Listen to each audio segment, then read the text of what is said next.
Muy buenas tardes, mis queridos amigos y hermanos. Gracias al Señor por la oportunidad que tengo de estar con ustedes y compartir la palabra del Señor. En la semana pasada comencé hablando sobre la soberanía de Dios y hoy vamos a continuar en ese tema. Dijimos que soberanía significa tener el control y la autoridad sobre las cosas. También dijimos que en la antigüedad a los reyes se les llamaba soberanos, porque ellos aquí en la tierra eran la persona que tenía la última palabra. La palabra de un rey era ley, no se discutía. El rey no tenía que buscar eh, comprobar que su cámara, sus representantes, sus directores, sus ejecutivos estuvieran de acuerdo. Él sencillamente tomaba la decisión, daba la orden y esa era la ley. Los reyes se habían exaltado de tal manera que exigían que sus súbditos se arrodillaran, les hicieran reverencia, casi como si fueran un dios. Ellos se consideraban que ellos eran un dios en la tierra a quien todos sus súbditos tenían que obedecer y reverenciar. Hasta ahí había llegado no sé ni qué palabra usar, porque viene siendo una forma de necedad, pero ellos se creían que era su autoridad y lo exigían. Pero vimos en la semana pasada que desde el principio de la creación Dios ha demostrado su soberanía sobre todo ser humano. Y hoy vamos a continuar y vamos a traer algunas ilustraciones de cosas que sucedieron que nos demuestran que Dios es el único Dios soberano, el único rey, el único a quien nosotros debemos de adorar, quien delante de él únicamente debemos de postrarnos, porque solo él merece la adoración del ser humano. Y vamos a empezar por Abraham. Nosotros sabemos que Dios escogió a Abraham para hacer de él una nación especial, una nación santa, separada de toda la maldad de este mundo, a través del cual él pudiera más tarde enviar a su hijo al mundo. Abraham era descendiente de Sem, que era el hijo mayor de Noé.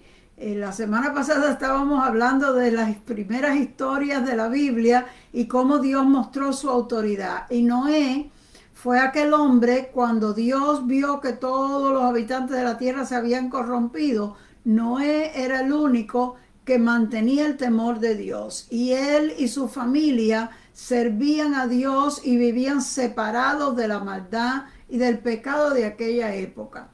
Bueno, su hijo mayor, llamado Sem, de su descendencia viene Abraham. Y Dios llamó a Abraham para sacarlo de entre medio donde él estaba, porque aún la descendencia de Sem ya se estaba corrompiendo. Ya ellos estaban aceptando otros ídolos y otros dioses, confundiéndose, porque en aquellos tiempos que ni siquiera existía la Biblia, la fe en Dios se mantenía a través de lo que los padres le cuentan a los hijos a sus hijos y los hijos a los hijos de los hijos. Cuando uno solo se está dejando llevar por la palabra hablada, poco a poco las cosas se van como cambiando, los detalles ya no se recuerdan exactamente y la palabra ya no es tan pura, tan como era al principio. Entonces la gente empieza a confundirse, empiezan a oír otras historias, empiezan a oír otras creencias y empiezan a mezclar una cosa con la otra. Cuando Dios llamó a Abraham, le dijo que saliera de en medio de toda su familia y que se fuera de ahí, que él le iba a mostrar una tierra donde él quería llevarlo. No le dijo ni siquiera dónde iba, pero Abraham le creyó a Dios. ¿De dónde conoció Abraham al Dios verdadero? ¿Por qué él tenía fe y cómo Dios se le reveló a él? No nos lo explica la Biblia. Pero es posible que Abraham haya conocido personalmente a Sem, que venía siendo su bisabuelo. En aquellos años la gente vivía cientos y cientos de años. Es posible que Sem, porque Sem, él estuvo en el diluvio, Él conoció muy bien lo que era servir a Dios a través de su padre Noé y él fue testigo de lo que sucede cuando la gente no obedece a Dios, de lo que sucede cuando la gente se van a la idolatría y lo importante que es servirle a Dios para ser aprobados por Dios. Pero no toda la gente está dispuesta a escuchar. Quizás Abraham fue sensible a eso y mirando el rumbo que lleva la demás gente, no quiso prestar atención a esas cosas, sino investigar si el Dios el cual Sem hablaba era real. Y cuando uno busca a Dios sinceramente, Dios busca la manera de revelársele a uno. Dios le habló a Abraham y le dijo, pero sale de ahí. O sea, la influencia de los vecinos y de los familiares era demasiada para uno poder mantenerse fiel al Señor. Así que él salió de ahí, se fue, y él era tercera generación después de Sem. Sucedió que ellos llegaron a la tierra donde Dios les iba a dar, pero ellos nunca la poseyeron. Ellos vivían en tiendas que son como casas de campaña. Ellos vivían allí y se mantuvo allí Abraham, su hijo Isaac y luego su hijo Jacob, viviendo en las tierras de Canaán, pero como prestados, no eran dueños ellos del territorio. Y sucedió en los días de la tercera generación, que es la generación de Jacob, que hubo una sequía muy grande y empezaron a pasar hambre. Allí si no llovía, se mueren las cosechas, se seca la hierba, no hay granos, los animales tampoco tienen pasto, los ríos se van secando, no hay de dónde encontrar agua. La situación se puso muy, muy grave porque fueron 7 años de sequía.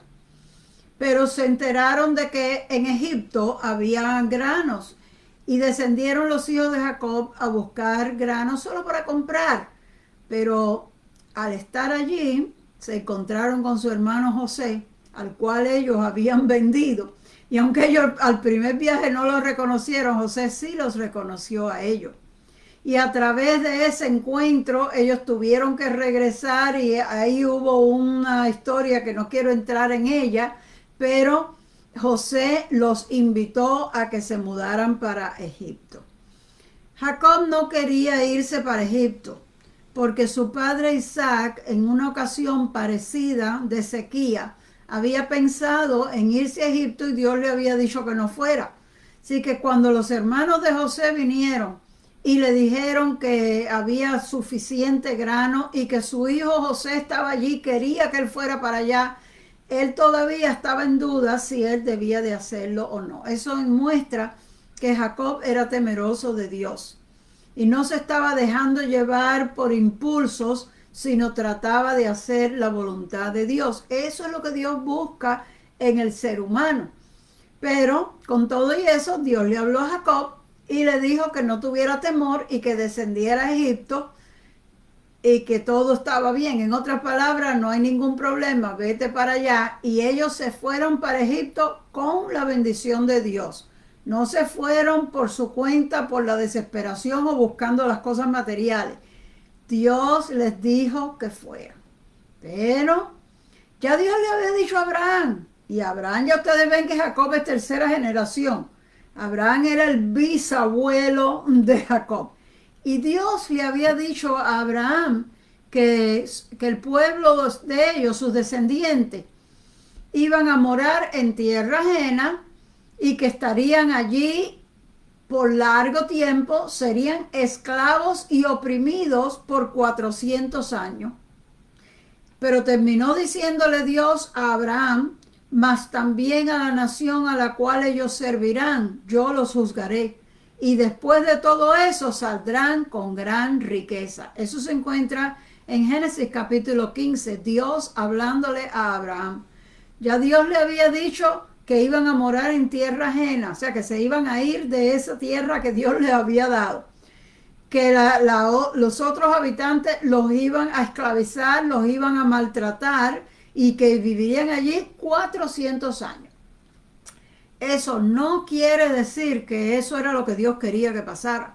Sencillamente Dios le está diciendo a Abraham lo que va a pasar porque Dios sabe todas las cosas. Pero no era que eso era lo que tenía que pasar. Yo pienso que si fuera voluntad de Dios que ellos fueran porque había sequía, era para que se suplieran mientras había sequía. Pero después de los 7 años y comenzaron las lluvias como siempre y se pudo volver a sembrar, era tiempo para que ellos salieran de ahí. Era tiempo para que ellos regresaran a su lugar. Pero ¿qué pasa cuando tú estás viviendo en tiendas de carpas y de momento te mudas para una ciudad bien establecida, casas de cemento, de ladrillo, tiendas, mercado, comercio, fiestas, adelantos, comodidades, bienes materiales? Es fácil que uno se acostumbre a lo bueno, ¿verdad? Es muy fácil de vivir en cierta escasez o cierta limitación e ir a algo mejor y uno sentirse más contento allá. Terminaron los 7 años de sequía, pero ellos estaban tan cómodos en Egipto, porque cuando ellos llegaron los trataron muy bien. Cuando ellos llegaron a Egipto, el faraón, que era el rey de Egipto, el faraón estaba muy contento con José. José era hebreo igual que ellos, era uno de ellos.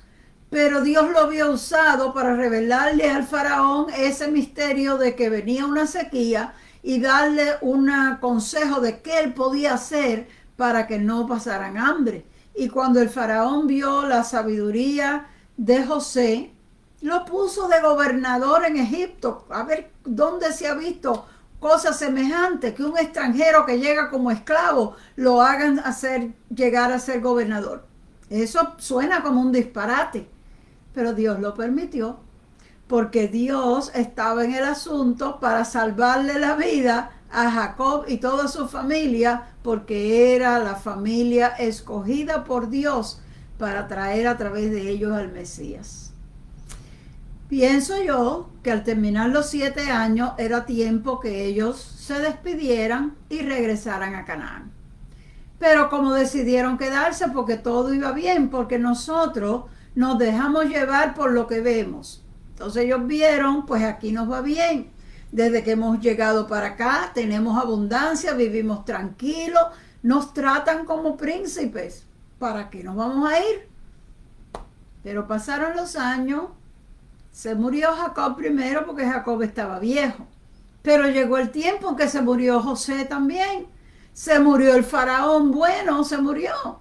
Y vino otro faraón que no conocía a José ni a lo que José había hecho. Y en vez empezó a sentir un recelo hacia el pueblo hebreo porque eran muchos. Y empezó a sospechar, esta gente el día que se quieran rebelar, pues pueden hasta hacernos daño. Y empezaron a oprimirlos. Y empezaron a hacerlos trabajar. Los esclavizaron. Entonces ya no se podían ir. En ese punto ya ellos se quedaron atrapados, esclavizados, como si estuvieran presos y condenados. Y pasaron 400 años. Muchos años antes, ya Dios lo sabía y ya Dios se lo había dicho a Abraham. Y cuando se cumplieron los 400 años, entonces Dios levantó a Moisés para que libertara al pueblo. Pero ya Dios le había dicho a Abraham, aunque eso pase, a esa nación yo la voy a juzgar. Y tu descendencia va a salir de ahí con mucha riqueza. Ahora, si ellos los habían esclavizado, a los esclavos no se les paga, sencillamente los esclavos trabajan por obligación y no hay que darles paga. Seguramente lo único que ellos tenían era el lugar donde vivían y lo que podían comer, pero no ganaban dinero. ¿Qué riqueza ellos podían tener para sacar cuando se fueran de ahí? Ninguna. Pero Dios obró de tal manera que cuando empezaron a venir las plagas, aquellas todas plagas que vinieron, la gente empezó a sentirse, los egipcios empezaron a sentirse tan desesperados que ellos querían ya que los hebreos se fueran. Y cuando al fin, después de todas esas plagas, el faraón permitió que se fueran, la Biblia dice que los egipcios les daban regalos, les daban cosas de valor, les regalaban cosas de oro y de cobre y cosas buenas para que ellos se llevaran. Eso parece otro disparate, otra locura. ¿Por qué le estaban haciendo regalos? ¿Quién sabe? Después de todas esas plagas, porque esas plagas duraron mucho tiempo, fueron viniendo poco a poco. Todo ese tiempo ellos viendo esas plagas, quizás ellos, porque vamos a ir a la realidad del asunto. Los egipcios eran descendientes de Cam. Cam era el hijo menor de Noé. Noé tenía 3 hijos que entraron con él en el arca: Sem, Cam y Jafet. Cam también fue testigo del diluvio. También vio a su padre Noé adorar a Dios y hacer altares de holocaustos para Dios. Él conocía a Dios. Pero Cam realmente no era un hijo, vamos a decir, fiel a Dios. Era un hijo de mente depravada que se había, digo yo, dejado llevar de la influencia de aquel mundo en que ellos vivían y desagradó a Dios, ofendió a su padre y su padre le dio una maldición que quedó grabado en él como una persona no grata. Entonces, de la descendencia de Cam vienen los egipcios. Sin embargo, Egipto era una nación próspera y era una nación rica. Entonces nosotros vemos que hay algunas cosas en esta vida como que no concuerdan, porque en nuestra mente, nuestro razonamiento, nosotros quisiéramos pensar que el que hace lo bueno debe ser bendecido y el que hace lo malo, las cosas le deben salir mal. El que hace lo bueno debe de tener la bendición de Dios, pero el que hace lo malo no tiene a dónde recurrir. Pero hay algunas veces que la astucia, la inteligencia, la sagacidad de la gente los lleva a prosperar materialmente, aunque espiritualmente estén mal. Por eso es que nosotros leímos en la semana pasada ese Salmo 37, donde el salmista nos dice que no nos preocupemos ni nos sintamos mal cuando vemos que el impío prospera. Cuando vemos que el impío parece que todo le sale bien y el justo en vez es el que está pasando trabajo. Porque hay ocasiones en que eso sucede y no quiere decir que el que está pobre es porque está mal o el que no puede echar para adelante es porque no tiene la bendición de Dios. Ninguna de esas cosas. Son cosas de la vida que uno nunca las va a poder entender. Pero la realidad es que Dios tiene control de toda situación. A veces permite unas situaciones bien extrañas, pero al final todo sale conforme a lo que Dios ha establecido. Y el pueblo de Israel pasó mucho trabajo y sufrió mucho, pero al final salieron ricos. Salieron con muchas posesiones porque se las dieron, se las regalaron.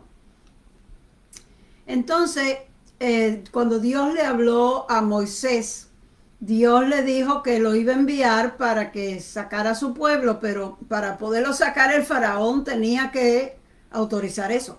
Entonces le dijo, ve y háblale a Faraón. Pero yo sé, fíjate cómo lo dice en Éxodo 3, mas yo sé que el rey de Egipto no los va a dejar ir, sino por mano fuerte, que otra palabra, no los va a dejar ir a las buenas, sino a las malas. Pero yo extenderé mi mano. Fíjense cómo es el Señor. Él sabe lo que el rey de Egipto es capaz de decir. Pues no, porque yo soy el que mando y yo no quiero. Pero Dios dice, pero yo extenderé mi mano y heriré a Egipto con todas mis maravillas que haré en él. Entonces él los va a dejar ir. Esa es la manera en que Dios se lo explica a Moisés en el capítulo 3 del Éxodo. Sin embargo, en el capítulo 4, cuando Dios le está dando más instrucciones a Moisés, mira la manera en que lo dice, que varía un poquito. 4:21 dice así: y dijo Jehová a Moisés: cuando hayas vuelto a Egipto, mira que hagas delante del faraón todas las maravillas que he puesto en tu mano. Pero yo endureceré el corazón de faraón de modo que no dejará ir al pueblo. Algunas personas se confunden con eso. Algunas personas cogen la idea de que el pobre faraón no podía hacer nada porque Dios mismo le endureció su corazón. Pero déjeme decirle, mi querido hermano, eso no es lo que está diciendo aquí. Primero en el capítulo 3 Dios le había dicho a Moisés, yo sé que faraón no los va a dejar ir. Así que no es que el faraón no los estaba dejando ir porque Dios le endureció su corazón y él no podía dejarlo. No, no, no. Es al revés. El faraón ya estaba endurecido hacía tiempo.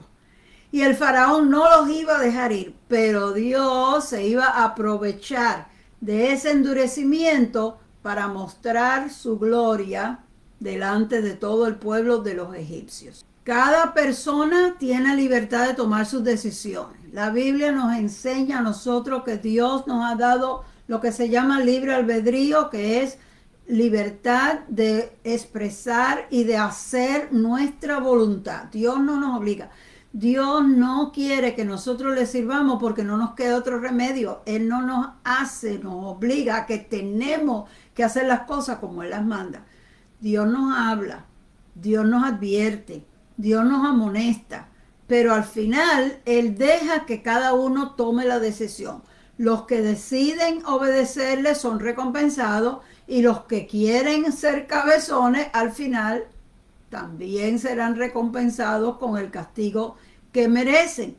Pero lo que sucede, la verdad que lo que sucede es que cuando la persona escoge hacer lo malo, cuando la persona quiere hacer el pecado, cuando la persona quiere ser violenta, cuando la persona escoge la perversión moral o cualquier otra cosa que sea mala, mientras más lo hace, más se va hundiendo en esa clase de pecado. Y llega un momento en que ya no siente ni remordimiento. Ve, al principio, las primeras veces que uno hace algo malo, está como asustado, está como temeroso, pero sigue y sigue y sigue y va perdiendo ese temor. Al final, hasta se complace de hacer lo malo, hasta se ríe, hasta se jacta de lo que hace. ¿Qué quiere decir eso? Que el corazón se va endureciendo. Todo ser humano tiene un corazón que es sensible y tiene una conciencia que le avisa cuando está haciendo bien, que te sientas bien, cuando haces lo mal, que te des cuenta que estuvo malo.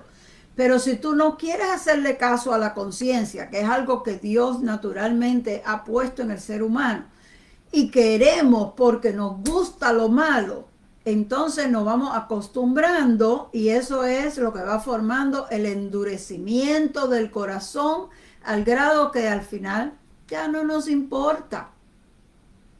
Hasta nos burlamos de la ley de Dios, hasta nos sentimos que estamos en control y Dios no se da cuenta, o Dios no lo ve, o Dios no le importa. Realmente eran mentiras lo que nos decían antes, eso no es así. Empezamos a llegar a unas conclusiones muy locas porque el mismo diablo se aprovecha para meternos en la cabeza toda suerte de disparates.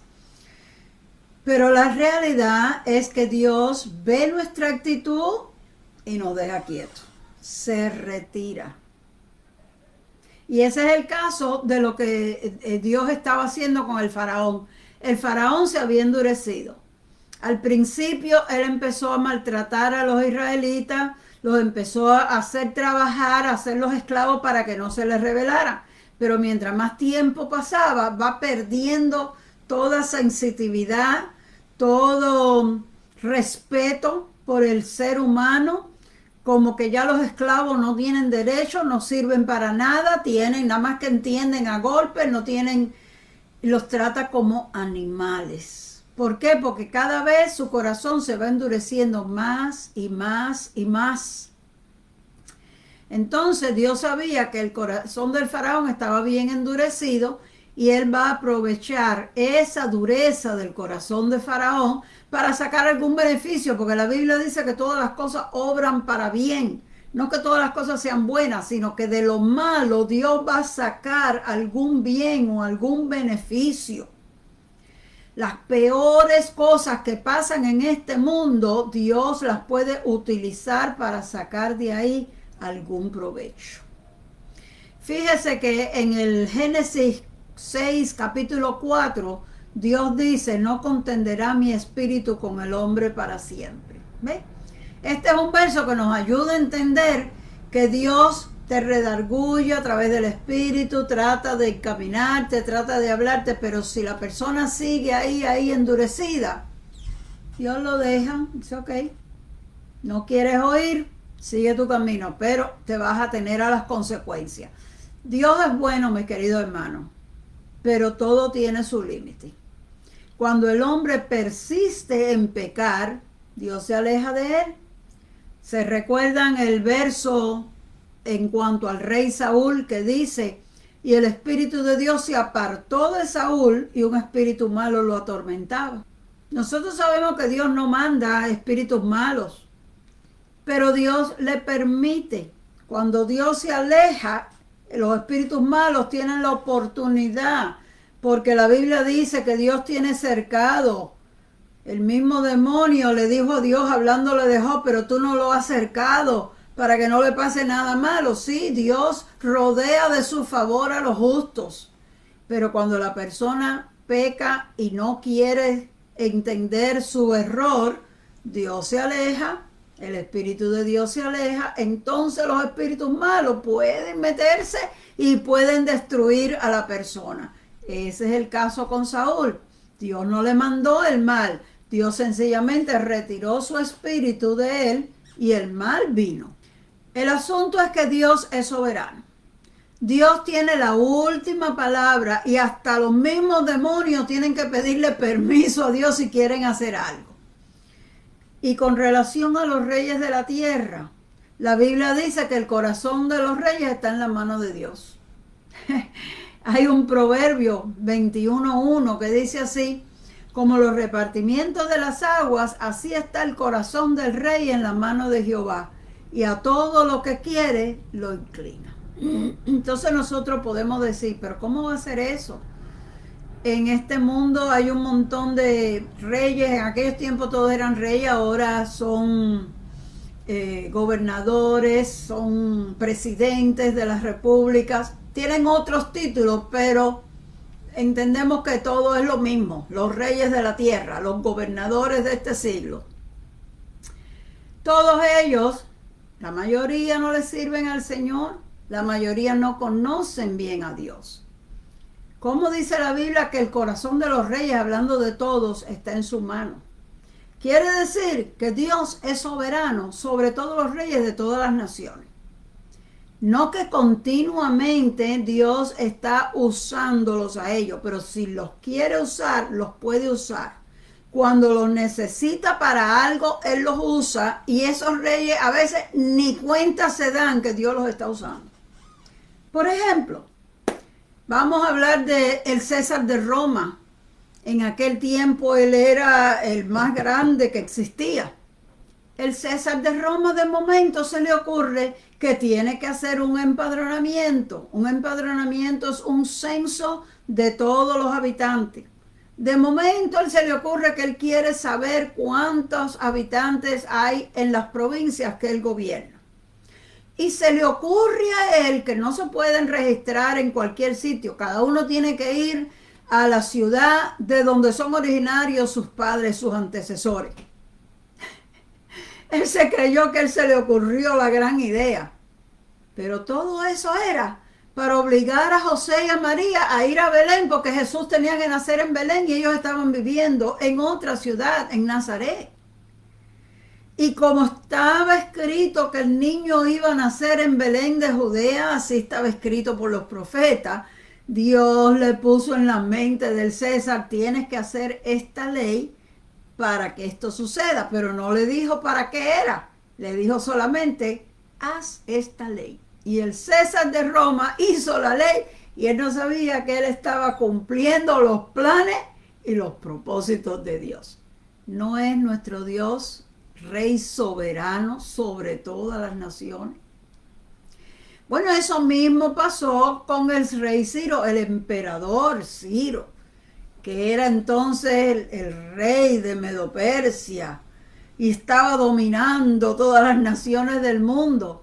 Pero se cumplieron los 70 años de cautiverio y él era el único que podía autorizar que los judíos regresaran a Jerusalén. Dios se lo había dicho, que era un castigo, que a los 70 años les permitiría regresar. Entonces Dios pone en el corazón de Ciro que haga un decreto permitiendo que todo judío que quiera pueda regresar. Y él se creyó que le estaba haciendo la gran cosa, pero él sencillamente estaba cumpliendo los planes y los propósitos de Dios en el tiempo que Dios había determinado que así fuera. Es que las cosas que hace Dios, uno se queda pero con la boca abierta. Y aún reyes que no son creyentes, que no tienen temor de Dios, tienen que hacer lo que Dios les diga en el tiempo en que Dios se los diga. No hay otra explicación, sino que nuestro Dios es Rey soberano sobre todas las naciones del mundo. Así que el faraón estaba endurecido. Y mientras más tiempo uno vive endurecido y haciendo lo malo sin consideración ninguna, más duro se va poniendo ese corazón, más cruel se vuelven los abusos que se cometen. Se pierde todo sentido de humanidad, todo sentido de compasión y el ego del faraón, había subido altísimo. Fíjense lo que el apóstol Pablo nos dice en Romanos 1. Pues habiendo conocido a Dios no le glorificaron como Dios ni le dieron gracias, sino que se envanecieron en sus razonamientos y su necio corazón fue entenebrecido. Les dije que todos estos faraones y toda esta descendencia de Egipto eran descendientes de Cam, y que Cam estuvo en el arca de Noé y conoció al Dios verdadero. Pero no quiso reconocer a Dios, no quiso glorificar a Dios, se envaneció en sus propios razonamientos y su necio corazón fue entenebrecido. Entenebrecido quiere decir cubierto con tinieblas. Profesando ser sabios, se hicieron necios y cambiaron la gloria del Dios incorruptible en semejanza de hombre corruptible, de aves, cuadrúpedos y de reptiles, por lo cual Dios también los entregó a inmundicia en las concupiscencias de sus corazones. Déjeme decirle, no es Dios el que lo endureció, sino que lo dejó por imposible. Como nosotros decimos, lo voy a dar de por imposible, esta persona no tiene remedio. Dios está usando el endurecimiento del faraón con un propósito. Y esa frase, los entregó a la inmundicia, no quiere decir que Dios los empujó a que hicieran lo malo. Significa sencillamente que los dejó que siguieran sus caminos locos que tenían. Porque Dios no obliga a nadie a obedecerlo. La obediencia a Dios tiene que ser voluntaria. La persona que no quiere, Dios la deja. Es verdad que las consecuencias van a ser muy, muy graves, pero si tú no lo vas a amar voluntariamente, Dios no quiere obligarte a hacerlo. Como Dios es bueno, Él tenía un propósito al permitirle al faraón que continuara endurecido y que le negara la petición a Moisés. Oye cómo lo explica el capítulo 14, verso 4. Y yo endureceré el corazón de Faraón para que lo siga, y seré glorificado en Faraón y en todo su ejército, y sabrán los egipcios que yo soy Jehová. Dios iba a usar el endurecimiento del corazón de Faraón para que los egipcios supieran que Jehová es Dios. Fíjese, ellos les dije que eran generación de Cam, que Cam tuvo toda la misma oportunidad que tuvieron los demás de conocer a Dios, pero que él mismo se alejó de su Dios. Por lo tanto, sus descendientes no conocieron a Dios. Eso es lo triste, que cuando una persona se aleja de Dios, Ya sus hijos no tienen la oportunidad de conocer a Dios, los nietos menos, los bisnietos menos. La descendencia de Cam se fue yendo cada vez más a la idolatría. En Egipcio adoraban montones de dioses.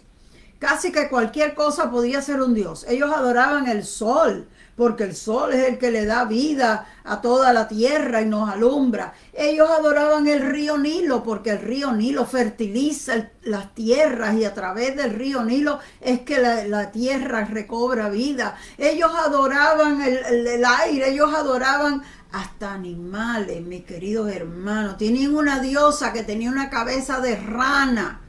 Y esa diosa era la diosa de la fertilidad. Tenían una diosa con cabeza, cara de mosca y alas de mosca.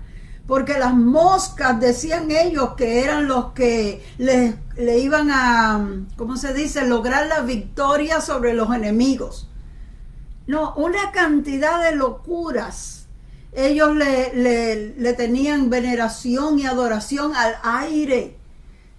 Y entonces muchas cosas, hasta el becerro, por ejemplo, se recuerdan que los israelitas hicieron un becerro de oro. En Egipto el dios Apis es un becerro y ellos adoraban a ese dios como una cosa del otro mundo, algo, dicen que ese becerro era la encarnación del mismo Dios, porque el becerro era el animal más fuerte.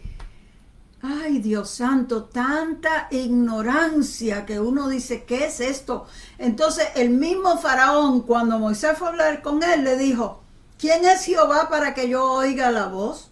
Yo no conozco a Jehová y tampoco dejaré salir a Israel. Ajá, pues mira lo que dijo Dios.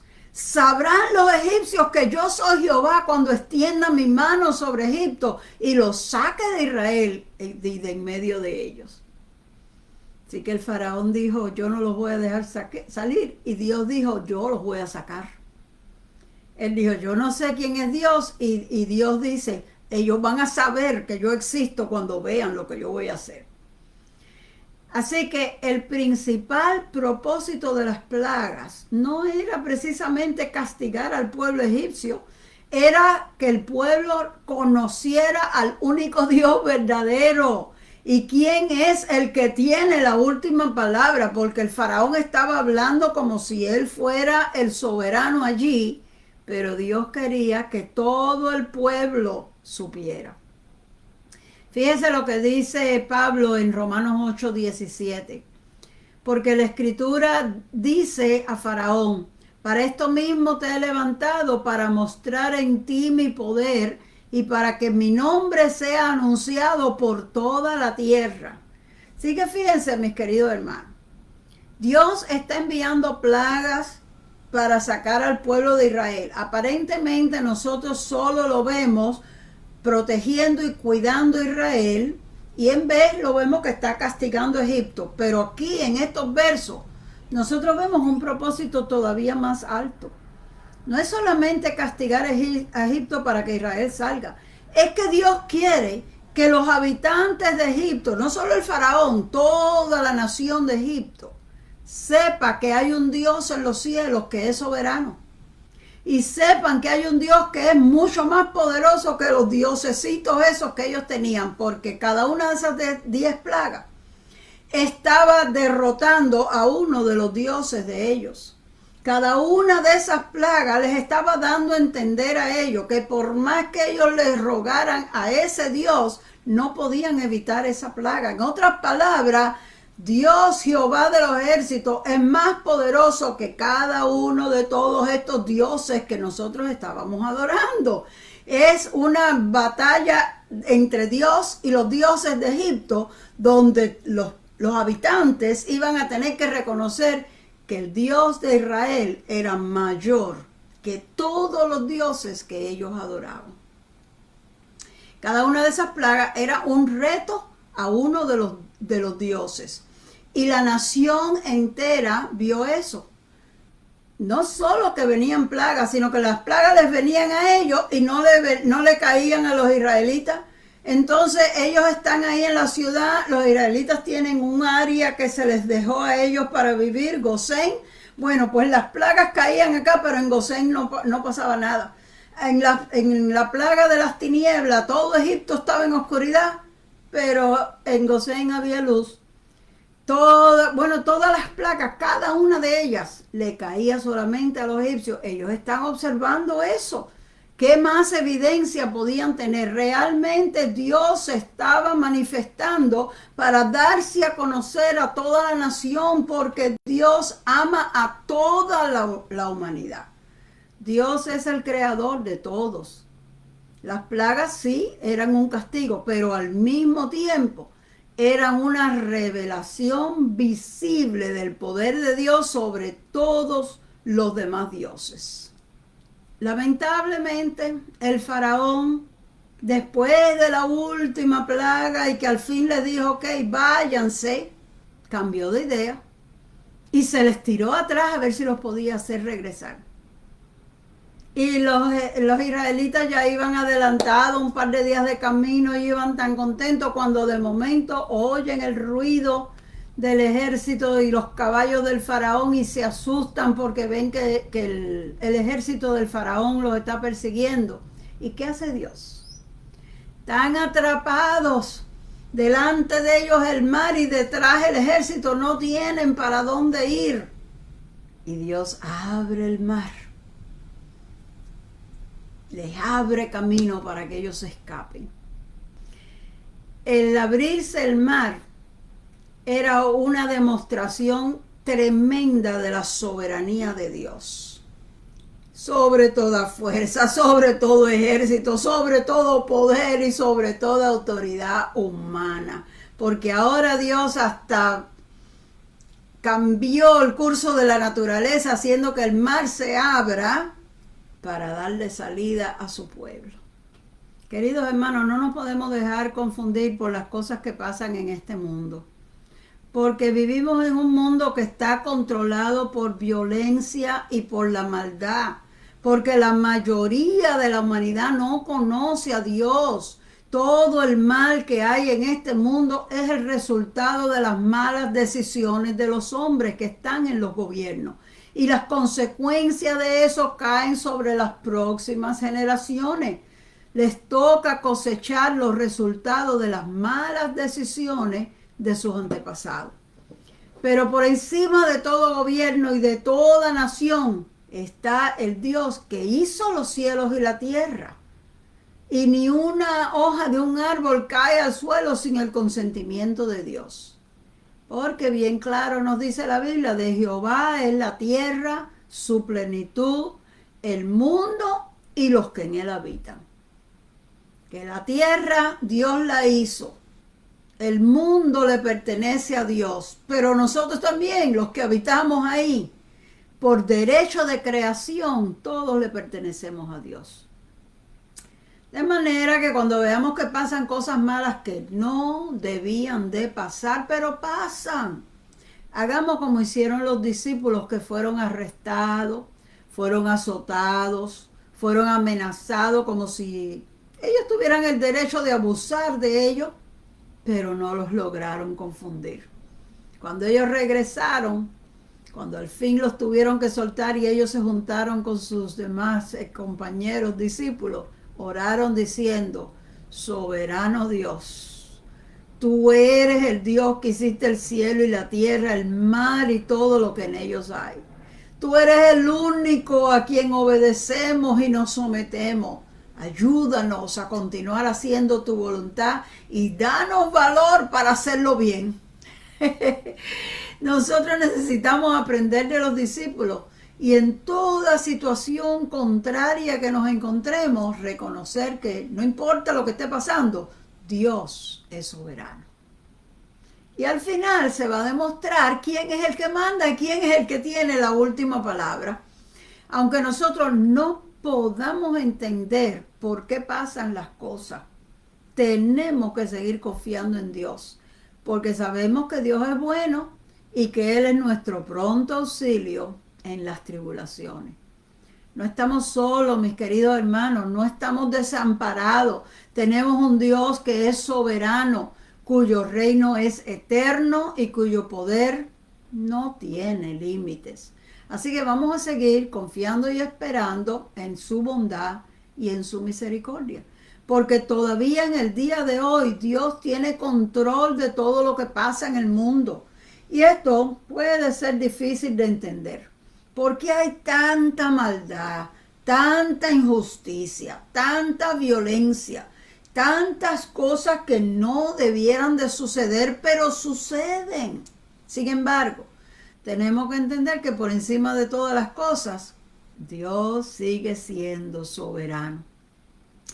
Aunque no lo podamos entender, aunque no veamos ni la posibilidad de que las cosas se arreglen, aunque aparentemente el malo esté arriba y los justos estén sufriendo, aunque la tierra sea removida y se traspase los montes al corazón del mar, tenemos que estar seguros de que Dios sigue siendo nuestro amparo, nuestra fortaleza y nuestro pronto auxilio en las tribulaciones. Y por esa seguridad tenemos que mantenernos tranquilos.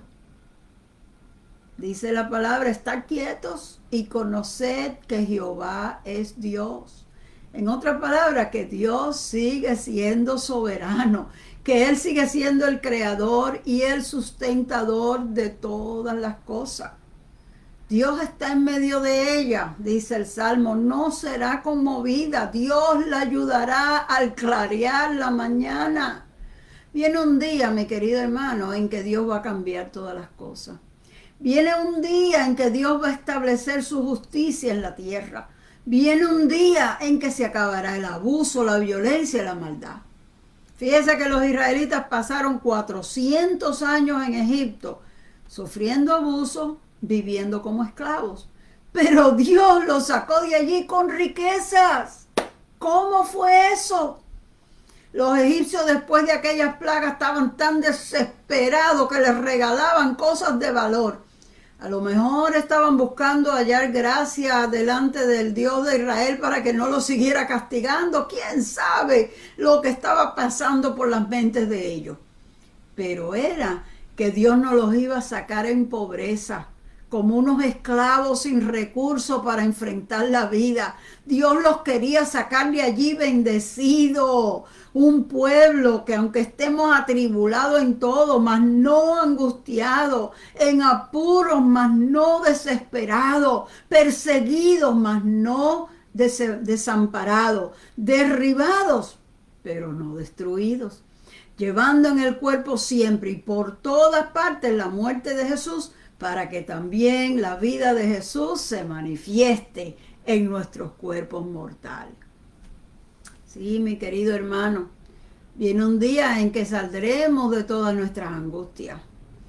Es en esa gloriosa mañana cuando venga Jesús el Salvador, cuando todas las naciones reunidas cual hermano, bienvenida le daremos al Señor. Dios la ayudará al clarear la mañana. Y quizás todavía estamos en medio de la noche oscura, donde el pecado reina, donde la maldad y la violencia hacen estrago, pero la noche no durará para siempre. Se acerca la mañana. Ya casi está a despuntar el alba. No falta mucho tiempo para que la noche termine y amanezca el sol de justicia. Y entonces vas a ver una ciudad bella, con calles de oro, con puertas de perla. Y allí reina la paz. Mira lo que dice el Salmo. Del río las corrientes alegran la ciudad de Dios, el santuario de las moradas del Altísimo. Dios está en medio de ella. Querido hermano, no te desalientes por todo lo malo que hay en esta vida. Eso es temporero. Todo eso va a pasar, todo se va a terminar y entonces no habrá necesidad ni de luz ni resplandor. Allí llanto no habrá, ni tristeza ni dolor. Porque entonces Jesús, el Rey de Gloria, para siempre será el Consolador. Para siempre gozaremos de su amor, gozaremos de su justicia, gozaremos de su bondad. Hermano, no nos confundamos por las pruebas que tenemos que pasar como si algo extraño nos estuviera pasando. Eso es parte de la vida, Pero eso terminará y entonces comenzaremos a disfrutar una eternidad perfecta, sin mezcla de sufrimiento ninguno. Nuestro Dios es soberano y Él establecerá su reino en justicia y en paz para siempre jamás. Así que por ahora, aliéntate con esa esperanza. Saca fuerzas de donde no las hay, porque Dios mismo está contigo para sostenerte. Sigue adelante, no temas, no te confundes, no mires atrás para nada. No dejes que nada ni nadie te separe del amor de Dios que es en Cristo Jesús. Pelea la buena batalla, soporta las aflicciones, sé fiel hasta la muerte y Dios te dará la corona de la vida. Porque hay recompensa para nuestro trabajo y para todo nuestro sufrimiento. Bueno, con eso voy a terminar. El próximo jueves estaré nuevamente a esta misma hora con ustedes. Dios me los bendiga. Soy la pastora Raquel Martínez.